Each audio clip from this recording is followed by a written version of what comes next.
Hello everyone, welcome back to my channel English with trick. देखिए 15 number तक idiom phrases कर चुके हैं अपने सी सेक्शन के। आज हम स्टार्ट करेंगे नंबर 16 से। तो चलिए देख लेते हैं नंबर 16 क्या है हमारा।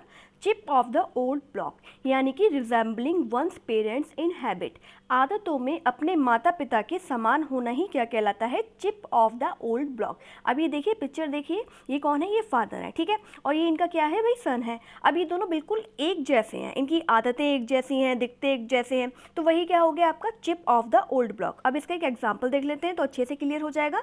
My friend is quite helpful like her father, so he is a chip of the old block. यानी मेरी जो फ्रेंड है, मेरी जो दोस्त है, वो अपने पिता की तरह काफ़ी मददगार है, और उसकी ये जो आदतें हैं किससे मिलती हैं भाई, अपने पिता के समान है उसकी आदतें, इसकी आदतें अपने पिता से मिलती हैं, तो वही क्या हो गया आपका chip of the old block. I hope समझ में आ गया होगा। नेक्स्ट देख लेते हैं। नेक्स्ट है हमारा 17 नंबर का। क्या है 17 नंबर का, केव इन। केव इन का मीन्स होता है यील्ड, यानी कि किसी के सामने हार मान लेना या झुक जाना। अब आप ये पिक्चर देखिए, ये भाई ये जो बंदा है ये खोद रहा है भाई ज़मीन। क्यों खोद रहा है, पैसा पाने के लिए। अब देखिए कितना करीब था ये, और उसने क्या करा भाई, लास्ट में हार मान लिया।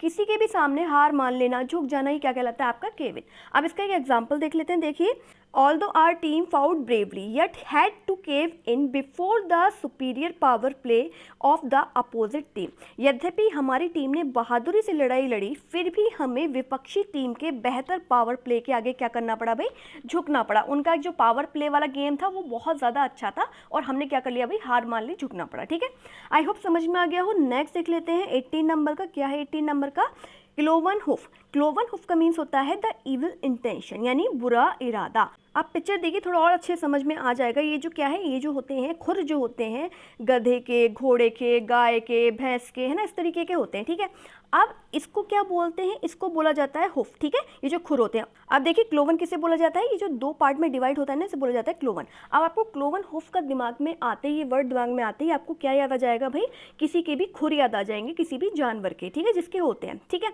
अब आप क्या सोचते हैं भाई, इंटेंशन, कौन सा इंटेंशन, इविल इंटेंशन। अब इसे कैसे लर्न करेंगे।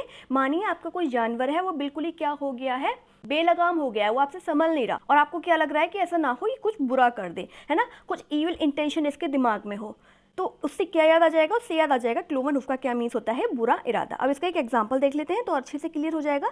The Chinese showed the cloven hoof in 1962। चीन ने 1962 में अपनी नापाक मंशा या बुरा इरादा दिखाई दिया था। भाई वो तो आपको पता ही है भाई, जो भी है। ठीक है, नेक्स्ट देख लेते हैं। नेक्स्ट है हमारा 19 नंबर का। क्या है 19 नंबर का, कट थ्रोट। कट थ्रोट का मीन्स होता है टफ, यानी कि कठिन। देखिए पहले इसका एग्जाम्पल समझेंगे, देन हम फिर आगे बढ़ेंगे पिक्चर की तरफ। It is very difficult for Indian industry to survive in the teeth of international cut throat competition. भारतीय उद्योग के लिए अंतर्राष्ट्रीय स्तर पर कड़ी स्पर्धा के बीच जीवित रहना बहुत कठिन है। जीवित रहना या फिर भाई निर्वाह करना बहुत कठिन है। देखिए आजकल ऐसा होता भी है, देखिए कोई भी वैकेंसीज निकलती हैं, उसमें जगह होती हैं केवल 10, और उसमें फॉर्म कितने फिल होते हैं, 10 लाख। तो सोचिए कितना कट थ्रो कंपटीशन है। वही देखिए, आप पिक्चर देखेंगे तो अच्छे से क्लियर हो जाएगा। सबको पहुंचना यहाँ पर है, लेकिन रास्ते अलग अलग हैं, और बिल्कुल कंपटीशन भाई बिल्कुल टक्कर वाला है। तो वही क्या हो गया, कट थ्रो कंपटीशन, यानी कट थ्रो। कुछ भी ऐसा नहीं, कंपटीशन, कुछ भी चीज़ जो कठिन हो रही है भाई, कठिन लग रही है, वही क्या हो गया आपका कट थ्रो। आई होप समझ में आ गया होगा। नेक्स्ट देख लेते हैं 20 नंबर का। क्या है 20 नंबर का, call in question. Call in question का मीन्स होता है कोई भी डाउट, कोई भी संदेह। जब हमारे दिमाग में कोई भी क्वेश्चन आता है किसी भी चीज़ को लेकर, तो वही क्या चीज़ हो जाती है आपकी कॉल इन क्वेश्चन, यानी कि कोई भी संदेह या डाउट। अब इसका एक एग्जांपल देख लेते हैं। देखिए, you should not call in question my honesty, यानी आपको मेरी ईमानदारी पर कोई भी सवाल नहीं उठाना चाहिए, या फिर आपको मेरी ईमानदारी पर कोई भी डाउट नहीं होना चाहिए। भाई मैं क्या हूँ, पूरी तरीके से ईमानदार हूँ। अब ये देखिए, ये बच्चा पढ़ रहा है, इसको पढ़ने से रिलेटेड कोई भी क्वेश्चन आ रहा है, तो वही चीज़ क्या हो गई आपकी कॉल इन क्वेश्चन।